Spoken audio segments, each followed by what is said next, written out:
دوسری بات جو ہے کہ میں سب سے پہلے مشکاف کیا جو کہ بالکل اس جائے وقوع سے صرف 20 کلومیٹر کے فاصلے پہ واقع تھا. وہاں تک تو ہم پہنچ گئے. وہاں بھی ہم نے دیکھا کہ سیکیورٹی فورسز اور ایک ریسکیو جو ریلیف ٹرین وہاں موجود تھی. لیکن اس کے بعد جب ہم آگے گئے موٹر سائیکلز پہ تو ایک بہت بڑے علاقے کے کئی کلومیٹر پہ محیط علاقہ تھا جس کو سیکیورٹی فورسز نے کور کیا ہوا تھا. چاروں طرف سے گھیرا ہوا تھا کہ کہیں سے بھی دہشت گرد جو ہیں وہ مطلب ان کا گھیرا توڑ کے باہر نہ نکلے. ہم نے دیکھا کہ ایف سی کی گاڑیاں, پاک فوج کی گاڑیاں وہاں موجود تھی.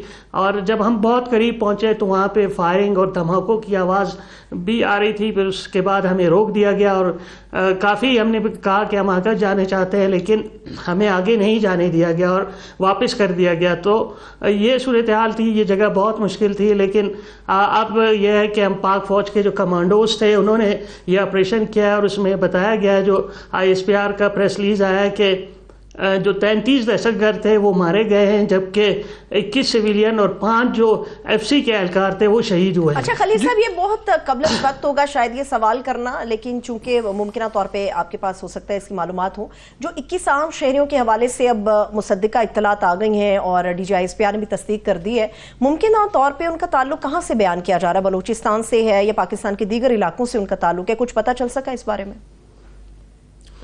جی اس میں ایسا ہے, اس میں جو ہے ایک کچھ جو ہے وہ محکمہ ریلوے کے اہلکار ہیں, کچھ جو پولیس ہے ریلوے پولیس ان کے بھی اہلکار ہیں, اور باقی جتنے بھی افراد تھے ان کے شناختی کارڈ چیک کیے گئے تھے, اور جس میں جو عارضی اور جو مستقل پتہ تھا وہ پنجاب کا تھا.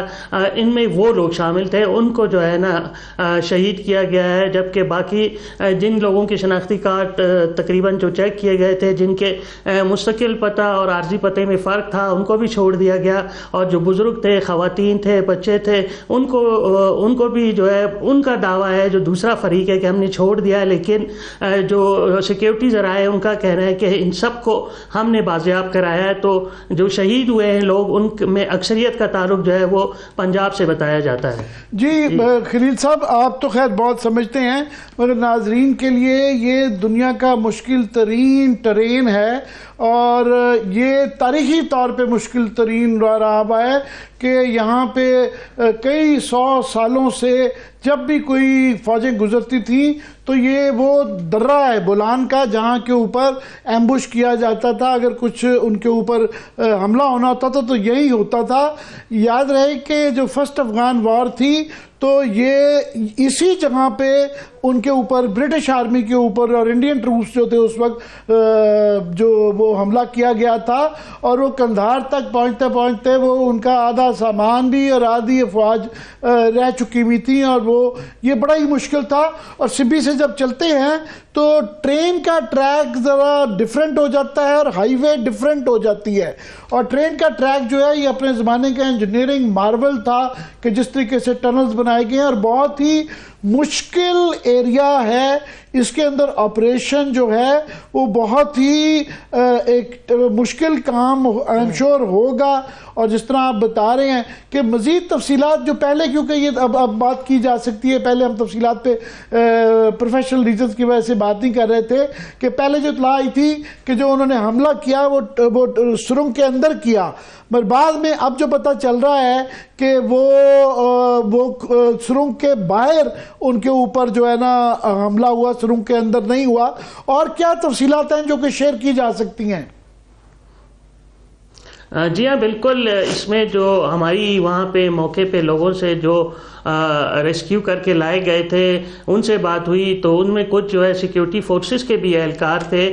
تو ان کا یہی کہنا تھا کہ یہ پہلے جو ہے دھماکہ ہوا ہے اور اس کے بعد جیسے ہی دھماکہ ہوا ہے تو کچھ جو ملیٹنٹس تھے وہ ٹرین میں سوار ہو گئے تھے اور انہوں نے ڈرائیور کو قابو کرنے کی کوشش کی. تاہم اس نے جب مزاحمت کی تو اس کو شہید کر دیا گیا, اور اس کے بعد ٹرین کا کنٹرول لیا اور ٹرین کو وہ سرنگ کے اندر لے گئے, اور سرنگ کے اندر لے جانے کے کے بعد جو ہے وہ ٹرین کا مکمل کنٹرول انہیں حاصل کیا اور درجنوں کی جو تعداد میں دہشت گرد تھے وہ ٹرین پہ سوار ہو گئے اور انہوں نے اس پہ مکمل کنٹرول کر لیا اور اس کو لے جا کے ٹرین کو سرنگ کے بالکل بیچوں بیچ روک دیا اور اس کے بعد تمام ٹرین کو انہوں نے یرغمال بنا لیا. تو بالکل آپ نے صحیح کہا کہ جب بھی انگریز افغانستان پہ جو حملہ آور ہوا تو اس علاقے میں ان پہ بڑے بڑے حملے کیے گئے اور ان کو بڑا جانی نقصان بھی پہنچایا گیا اور یہ انتہائی مشکل در ہے. اور جو جگہ تھی جہاں ہم آج گئے اور بارہا کوشش کے باوجود بھی وہاں جانا چاہ تو نہیں جا سکے, تو وہ جو سیکیورٹی افسران تھے ان کا بھی یہ کہنا تھا کہ یہ انتہائی مشکل درہ ہے اور یہاں پہ جو ہے داخل ہونا ناممکنات میں سے ہے.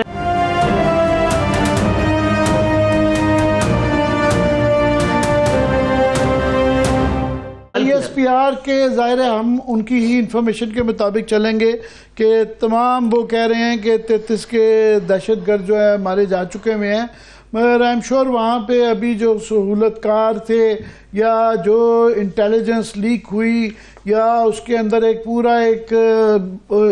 پورا اس کے پیچھے ایک سازش ظاہر ہے وہ بنائی گئی ہے, وہ تو اس پہ کام اب ہو رہا ہوگا.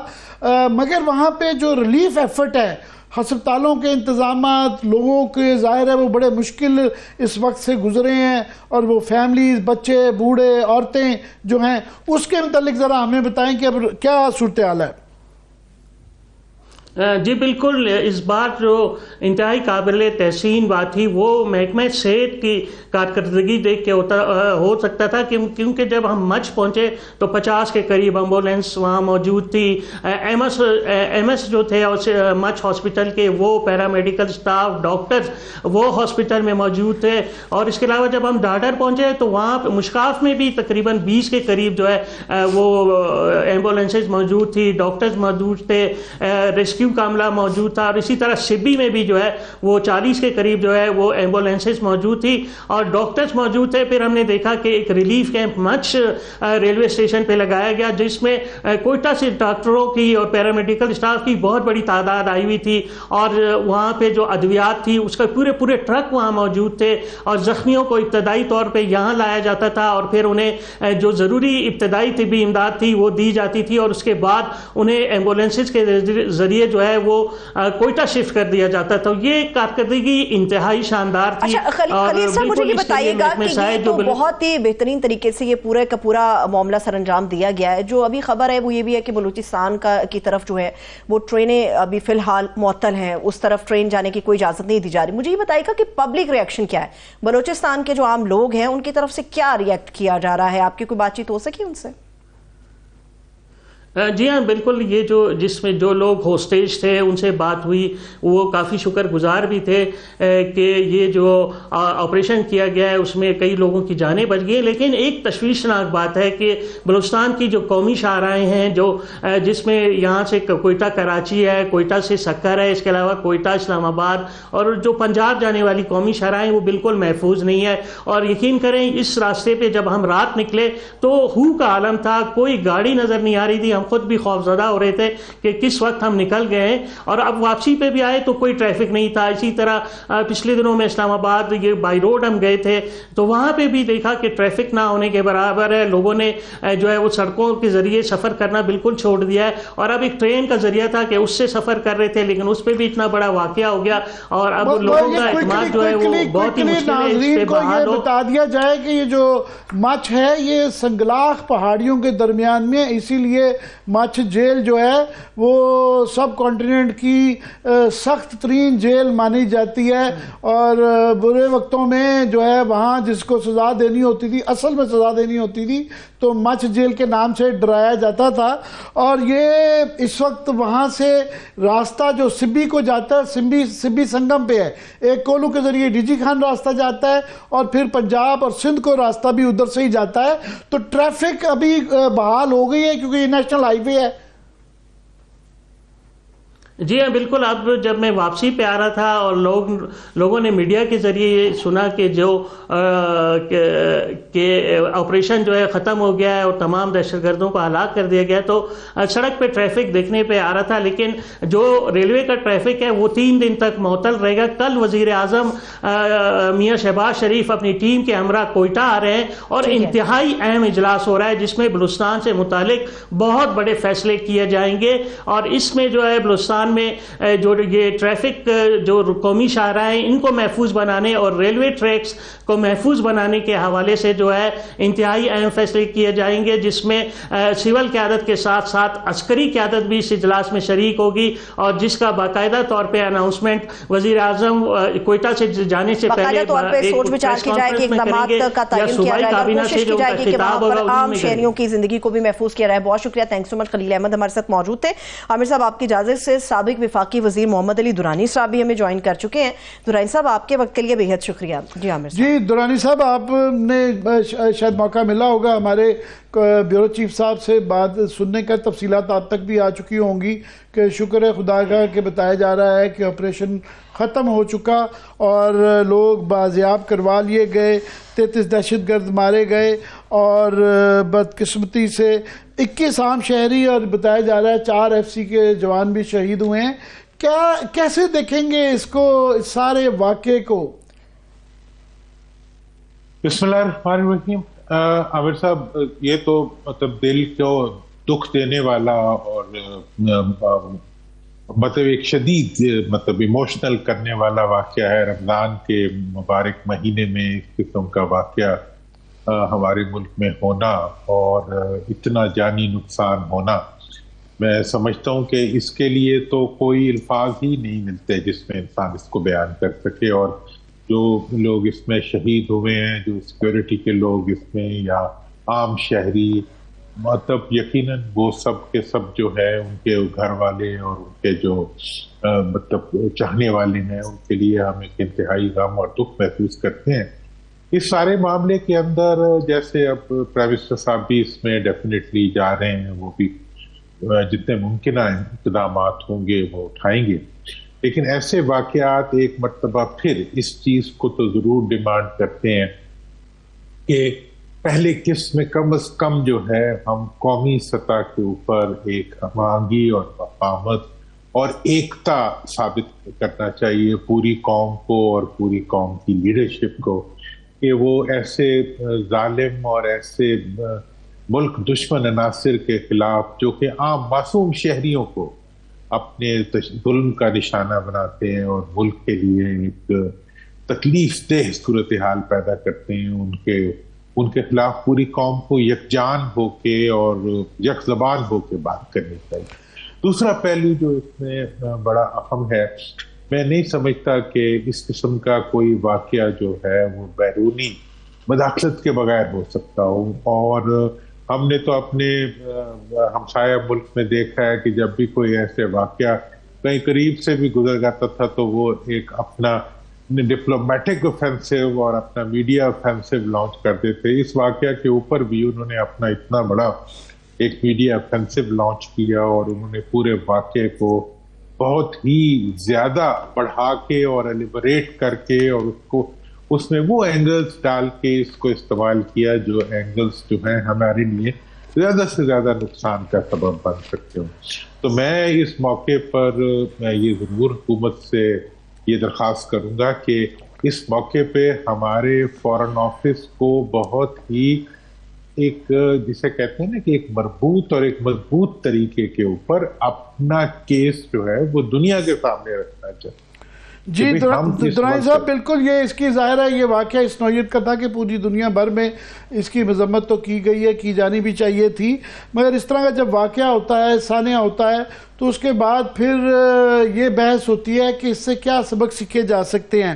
ایک جو میں سمجھتا ہوں سبق جو سیکھا جانا چاہیے, اور یہ ہر دفعہ ہوتا ہے کہ اس طرح کے واقعے کے بعد حکومت کی ذمہ داری ہوتی ہے کہ وہ جتنی انفارمیشن مناسب وہ سمجھیں جس سے کہ جیپرڈائز نہ ہو آپریشن, وہ عوام کے ساتھ شیئر کریں. کیونکہ اگر جب وہ نہیں کرتے تو ڈس انفارمیشن جو دشمن ممالک ہیں ہمارے یا شر پسند عناصر ہیں وہ ایک ڈس انفارمیشن شروع کرتی ہے چلاتے ہیں اور وہ پھر پھیلنا شروع ہو جاتی ہے.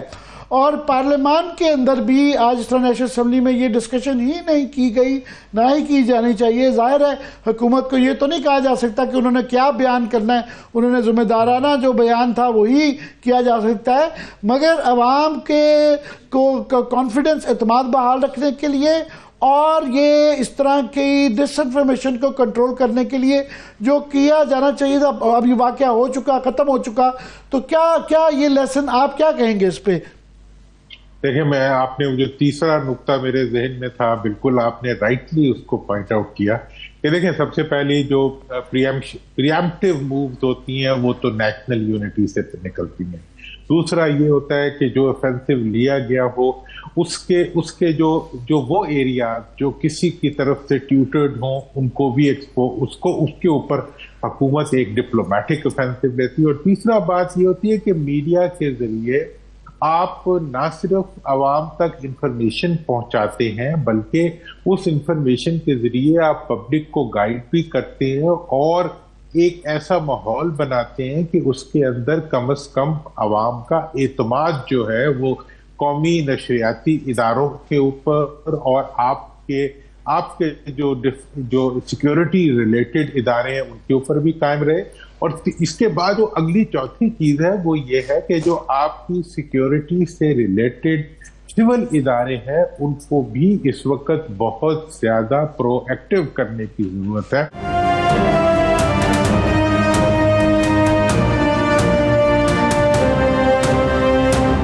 درانی صاحب، یہ آپ مجھ سے ایگری کریں گے کہ 74 سال کی تاریخ میں پاکستان دہشت گردی کا بہت زیادہ ٹارگٹ رہا ہے اور ابھی بھی ٹارگٹ ہے، مگر اس اسکیل کا، اس نوعیت کا واقعہ بہت کم ہی نظر آتا ہے. اور یہ اکیلا نہیں ہے، اسی ہفتے بنو میں بھی چھاونی کے اوپر اتنا ہی آرگنائز اٹیک کیا گیا، چاہے وہ ٹی ٹی پی ہو چاہے وہ بی ایل اے ہو. یہ جو بہت انکریجڈ ہو گئے ہیں اس طرح کے عناصر، تواتر کے ساتھ یہ حملے ہو رہے ہیں. اور اس سال جو گلوبل انڈیکس ٹیررزم کا ہے ہم دوسرے نمبر پہ ہیں، 1000 سے زیادہ واقعات ہوئے ہیں. تو اس کا کیا کرنا چاہیے ہمیں؟ سدباب کیا ہے؟ دیکھیں، اب اس کے سدباب کے سلسلے میں تو جتنے بھی انٹرنیشنل انڈیکیٹرز آ رہے ہیں وہ سارے ایک دوسرے کی طرف اشارہ کر کے آپ کو بھی کچھ اشارہ دے رہے ہیں. دیکھیں جی، اگر آپ کے اندر یہ کہا جا رہا ہے کہ جمہوری آزادیاں جو ہیں ملک کے اندر وہ مزید کم ہو رہی ہے، اگر یہ کہا جا رہا ہے کہ میڈیا جو ہے اس کا سپریشن بڑھ رہا ہے، اور اگر یہ کہا جا رہا ہے کہ ملک کے اندر کرپشن بڑھ رہی ہے، تو یہ وہ تمام انڈیکیٹرز ہیں جو کہ بیڈ گورننس کی طرف لے کے جاتے ہیں، جو بیڈ گورننس کو انڈیکیٹ کرتے ہیں. اس صورتحال میں بات تو میں بہت کر سکتا ہوں لیکن یہ ایک دکھ کا موقع ہے، اس کے اوپر انسان obviously نہیں، مگر میرے خیال درانی صاحب یہ بالکل بہت اہم بات کر رہے ہیں اور کرنی چاہیے بھی کہ جب اے پی ایس کا واقعہ ہوا تو ساری قوم اکٹھی ہوئی تھی. پاکستان نے دہشت گردی کے افغان وار کے دوران میں روز پشاور میں بلوچستان کے اندر جو ہے روز حملے ہوتے تھے، مگر اس وقت قوم میں ایک ایکتا نظر آتی تھی، اکٹھی ہوتی تھی. اس وقت بدقسمتی سے وہ نہیں ہے، اس کے عوامل ہیں. دیکھیں، عوام تو ایسے مطلب پبلک کو تو ایسا فیل ہو رہا ہے جیسے ایگو کی وار ہو رہی ہے. ہمیں تو ایسا لگ رہا ہے کہ میں جب فارن آفس کی بات کرتا ہوں تو میں دکھ میں ڈوب جاتا ہوں. وہ فارن آفس جو پاکستان کی پہچان اور پاکستان کے جو ڈپلومیٹک آفینسوز ہوتے تھے اس میں پوری دنیا میں ایک پہچان رکھتا تھا اپنی. اس وقت یہ حال ہے کہ پاکستان ایک دہشت ایکسٹرنلی بیکڈ اور انٹرنلی بیکڈ دہشت گردی کے اندر جس پوری طرح سے پھنسا ہوا ہے، اس میں ہمیں دوسرے ملکوں کی جو ڈپلومیسی ہے وہ ہماری ویکنیسز کو تو آئیڈینٹیفائی کر رہی ہے، ہم کسی کی نہیں کر رہے. دوسری طرف یہ ہے کہ جو ہمارا اپنے اندر جو ہے، ہم ایسے لگتا ہے کہ ہم صرف دہشت گردوں سے نہیں لڑے، ہم اپنی ایگو سے بھی لڑے. ہم اپنی ہم نے ایک خود ساختہ ایک طاقت کا تاثر اپنے اوپر قائم کیا ہوا ہے، ہم اس طاقت کے تاثر سے بھی نہیں نکلتے اور عوام کو ریلیف بھی نہیں دے پاتے. تو یہ وہ ٹائم ہے جس کے اندر کہ ہمیں اب دیکھیں اب ایک اور آپریشن لانچ ہو جائے گا اور ایک اور آپریشن لانچ ہو جائے گا. ابھی درانی صاحب ابھی ہمارے کارسپونڈنٹ بتا رہے تھے کہ وہاں پہ ظاہر ہے یہ نیشنل ہائی وے تھی اور اس کے بعد سے پورے پاکستان اور 44% ہے پاکستان کے رقبے کا بلوچستان، تو تمام ہائی ویز کے اوپر سیکورٹی کے نظام کو بدلنا پڑے گا. تو کل پرائم منسٹر بھی وہاں جا رہے ہیں، مگر یہ سارے انتظامی علاج ہیں. سیاسی حل، آپ سیاستدان رہے ہیں اور آپ کا اکثر یہ کہنا ہوتا ہے سیاسی حل کا کیا اس طرف ہم جا رہے ہیں اور وہ کیسے ہوگا، کون کرے گا، یہ اس پہ بات کریں. دیکھیں جی اب میں تو اگر جیسے پرائم منسٹر صاحب ہیں، صدر صاحب ہیں، اگر یہ لوگ مطلب اس ایشو کے اوپر جاگ رہے ہوتے تو یہ سب سے پہلے جو ہے کوئی کہیں بھی ہوتا، کوئی جیل میں ہوتا لیڈر، کوئی اپوزیشن میں بیٹھا ہوتا، کہیں بھی ہوتا، ساروں سے رابطہ کرتے، ان سے بات چیت کرتے. بھٹو صاحب جب شملہ معاہدے کے لیے جا رہے تھے، جانے سے پہلے انہوں نے ہر ایک سے ملاقات کی، جہاں بھی کوئی تھا وہاں اس سے ملاقاتیں کر کے ایک آشیرواد حاصل کیا تھا کہ قومی سپورٹ چاہیے ہمیں. اس وقت یہ ضرورت تھی پرائم منسٹر کی کہ وہ سی ایم کے پی کے سے بھی بات کرتے، وہ سی ایم بلوچستان سے بات کرتے، سی ایم سندھ سے بات کرتے، ان پارٹیوں کی قیادت سے بات کرتے، اور بہتر ہوتا کہ وہ کسی کو ساتھ لے جاتے. اگر وہ کل بلوچستان جا رہے تو سی ایم کے پی کو بھی ساتھ لے جاتے، کوئی میسج تو جاتا ہے نا. ایک ٹیبل پہ آ جاتے. درانی صاحب وہاں پہ ایک جو اور میں نے کہا کہ ان ساروں پہ اب جو ہو چکا ہے تو کھل کے بات ہونی چاہیے کہ مسئلہ یہ ہے کہ یہ لوگ تو بغاوت جو باغی ہیں یہ تو پاکستان کے آئین کو نہیں مانتے، تو چلیں ٹھیک ہے، جو نہیں مانتا ان سے بات نہیں ہو سکتی، اور جو لائنیں کراس کر چکے ہیں ریڈ لائنز وہ مشکل چلیں، ایک بحث یہ ہے. مگر جو پاکستان کے آئین کو مانتے ہیں، جو قومی دھارے کے اندر بلوچ قومیت پسند ہیں، جیسا کہ اختر منگل، جیسا کہ ڈاکٹر مالک، اختر منگل صاحب کا یہ بیان آیا ان کا جی اب ہمیں آپ نے فارغ کر دیا، اب ہمارے پاس کیا، وہ بھی ساتھ نہیں تھے. ابھی میں ڈاکٹر مالک کو سن رہا تھا تو وہ ٹی وی پہ یہ کہہ رہے تھے کہ جناب مجھے ایک زمانے میں سونپا گیا تھا اسٹیبلشمنٹ کی طرف سے، اس وقت کی حکومت کی طرف سے، کہ ان سے بات کریں. جب میں بات کر کے آ گیا تو اس کی پذیرائی نہیں ہوئی. تو ٹائمنگ ہوتی ہے، موقع ہوتا ہے، کئی دفعہ وہ تاریخ دیکھتی ہے کہ موقع مس ہو جاتے ہیں تو مسئلے خراب ہو جاتے ہیں. اب کیا کرنا چاہیے اس کا؟ دیکھیں عامر صاحب، ڈاکٹر مالک صاحب میں نے ان کے ساتھ 8 سال سینٹ میں گزارے ہیں، حاصل بزنجو صاحب سے ہم نے ان کے ساتھ گزارے ہیں، تمام بلوچ لیڈروں کے ساتھ ہم نے گزارے ہیں. مطلب ان کے ساتھ رہنے کے بعد دل کرتا ہے قسم کھائے انسان کی وہ ہماری طرح ہی، ہمارے سے شاید بہتر پاکستانی، اور وہ پاکستان کے آئین کو جمہوریت کے راستے سے ماننے پہ تیار ہے، وہ پاکستان کے آئین کو عوام کے ووٹ کے راستے سے ماننے کے لیے ہر وقت تیار ہوتے ہیں. لیکن کیا ہم ان کو رسپیکٹ نہیں دے سکتے اس لیے کہ وہ ان لوگوں کے ساتھ نہیں ملے ہوئے جو حقیقت میں آئین پاکستان کو تسلیم نہیں کرتے، بالکل، یا پھر ہم خود بھی پتہ نہیں کتنا مانتے ہیں اور کتنا نہیں مانتے.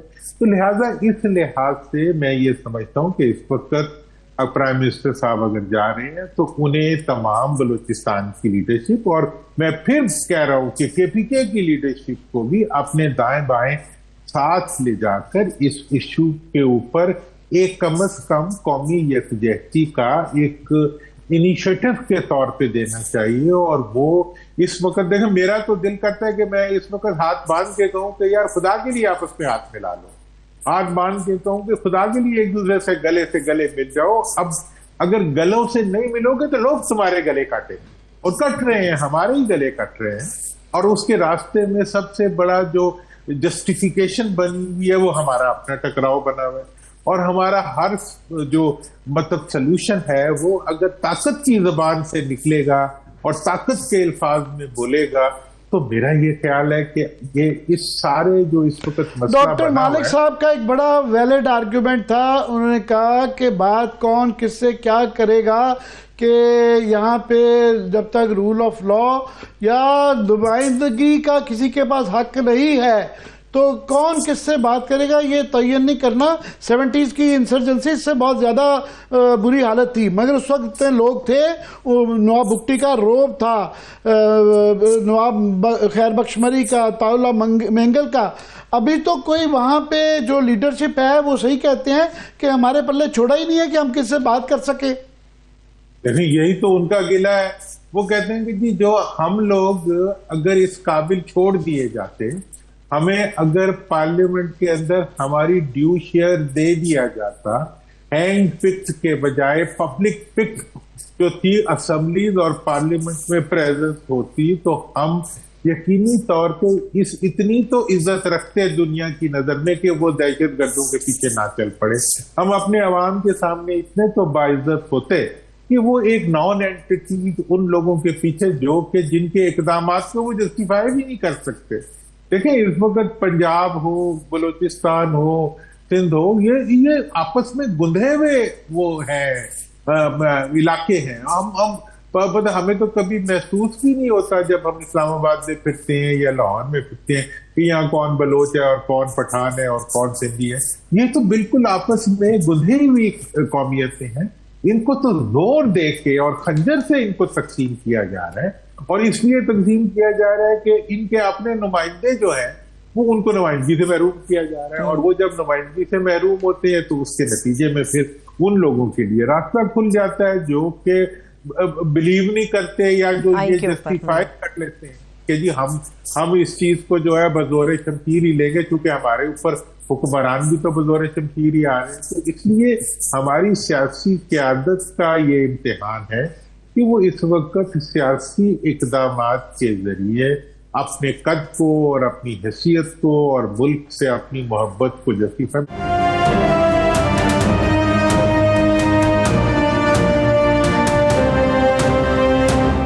رانی صاحب کہ لیجیٹیمیسی کے ایشو ہیں یہاں پہ, پھر پارلیمان ایک ریلیونٹ ہو کے رہ گئی ہے.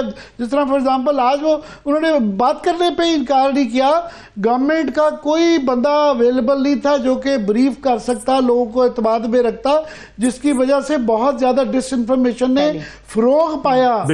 شرپرست ناصر اور دشمن ناصر نے جو بھی خبر چلانی چاہیے, پروپیگنڈا چلانا چاہا, وہ کامیاب رہا, اور وہ پھر اس طرح چیزیں زیادہ پھیلتی ہیں. یہ بنیادی باتیں ان کو سمجھ نہیں آتی.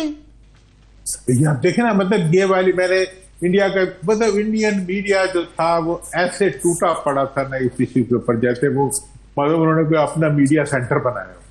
اسی طریقے سے ہم کہیں آپ کو رکھتے ہی نہیں تھے, مطلب شام کے بعد تو ہم نظر آنا شروع ہوئے.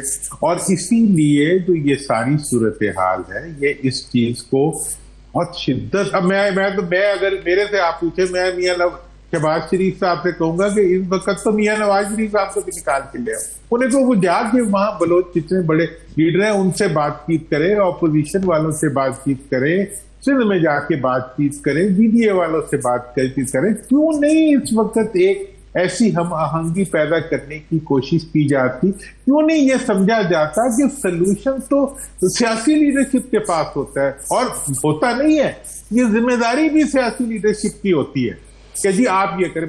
جب میں بار بار یہ بات کرتا ہوں, کل ایک بڑے ہمارے اچھے دوست ہیں, انہوں نے کہا درانی صاحب آپ تو خدائیوں کی طرح یہ بات کرتے جا رہے ہیں. میں نے کہا یار تم نے اتنا صحیح لفظ مجھے دیا ہے کہ مجھے اپنا آپ خدائی لگتا ہے جب میں بار بار مفاہمت کی بات کرتا ہوں, جب میں بار بار اس چیز کی بات کرتا ہوں کہ کوئی راستہ. یہ مفاہمت والا جو آپ کا ہمیشہ سے آرگومنٹ رہا کہ صرف اپوزیشن کے درمیان گرینڈ الائنس نہیں ہے, یہ سیاسی تمام سیاسی جماعتوں اور طبقوں کے درمیان میں ایک وہ بات چیت, اس واقعے کے بعد تو اس کی ضرورت زیادہ ہو گئی ہے.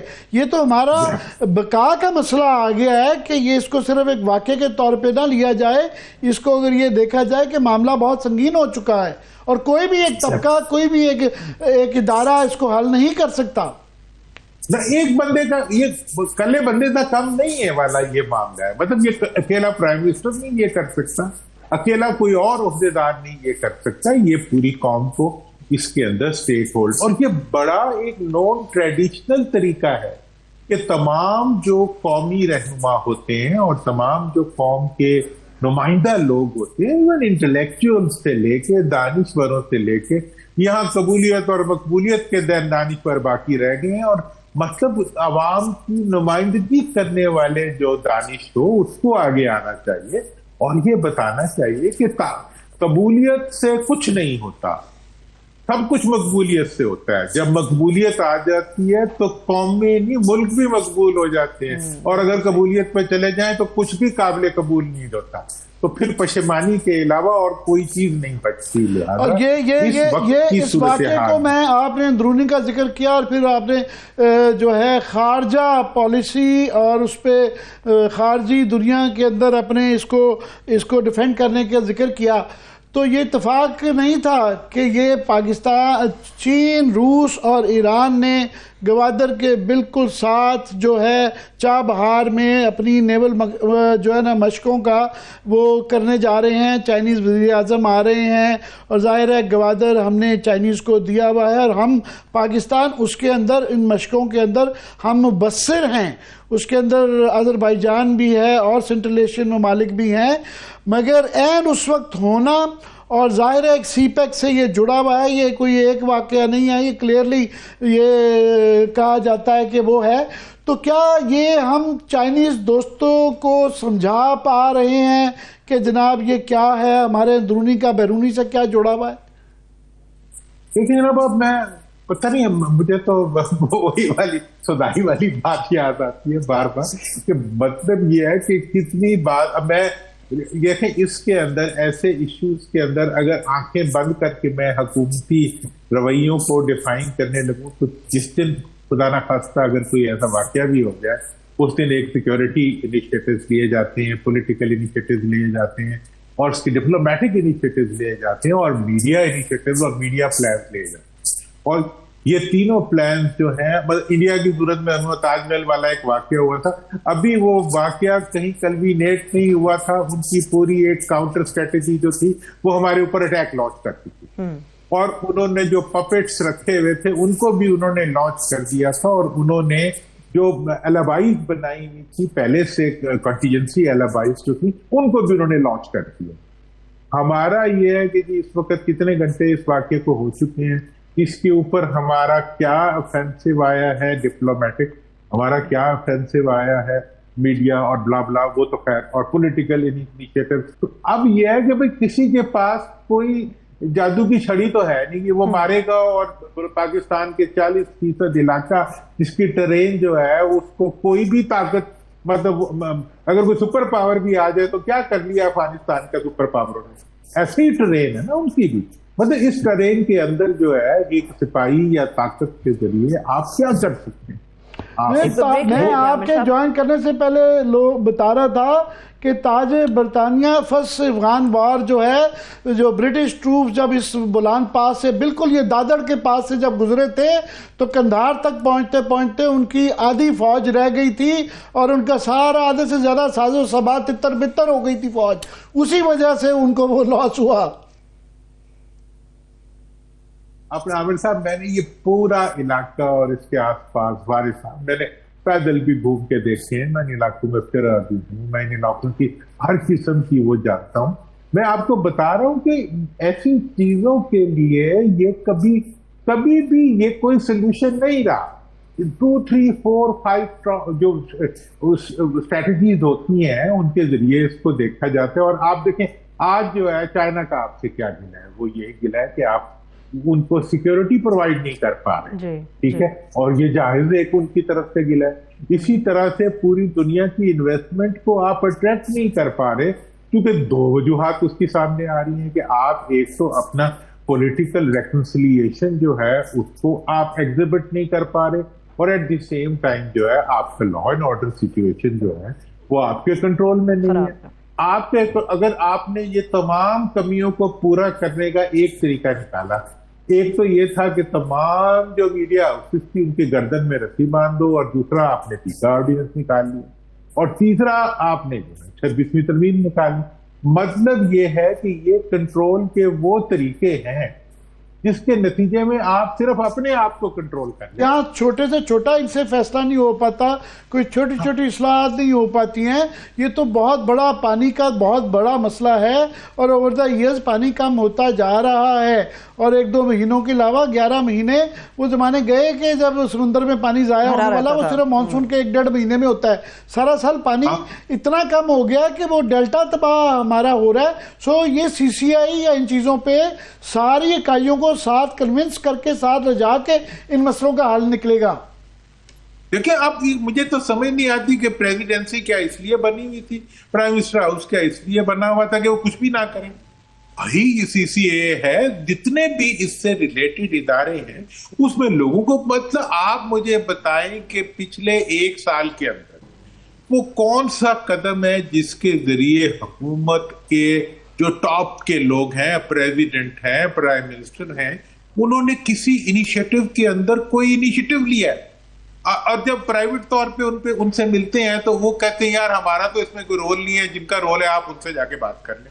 مطلب یہ ہے کہ ایسی ریسپانسبلٹی ہے. اور میڈیا میں بھی ایٹ این اینگل جو ہے وہ کسی اور پہ بات کو ڈال کے آگے نکلنے کی کوشش کرتے ہیں. تو میرا یہ خیال ہے کہ یہ ملک کے ساتھ جاتی ہے. اور سندھ کے دیکھیں, سندھی جو ہے ان سے زیادہ کون پاکستان, سب سے پہلے جنہوں نے قرارداد پاکستان کی پاس کی تھی وہ لوگ وہاں بیٹھے ہوئے ہیں, اور وہ پاکستان کی فوڈ باسکٹ ہے, وہ پاکستان کے لیے سوچتی ہیں. لیکن کیا ان کا یہ حق نہیں ہے کہ وہ اپنی کنسرنز کو ریز کر سکیں؟